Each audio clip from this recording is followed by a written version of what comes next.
We began to look at the process of protein primary structure analysis in our last lesson. Let's take a look at the method used to determine the actual order of amino acids within a peptide. Edman sequencing is a common technique used to determine the amino acid sequence or order within a peptide.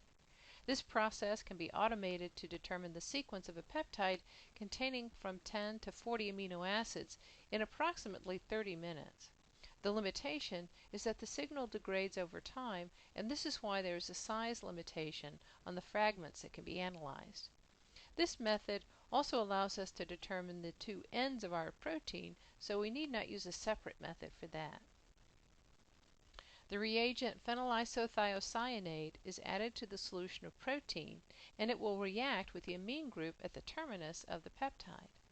The nitrogen atom acts as a nucleophile to attack the carbonyl carbon of the PITC reagent, but it must be deprotonated and unmodified for this to occur. This means the experiment must be carried out at a specific pH. As shown on the right, the sulfur atom then nucleophilically attacks the carbonyl carbon in the adjacent peptide bond. This forms a cyclic structure, a thiazolinone derivative, as shown here. The presence of anhydrous trifluoroacetic acid, or TFA, hydrolyzes the peptide bond and releases the terminal amino acid as a PTH derivative.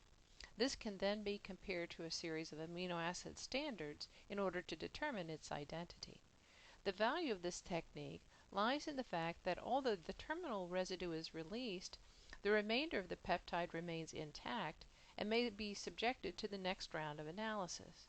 Each round will discover the next amino acid in the sequence. Although it has its limitations, this is a powerful technique and one which is very commonly applied.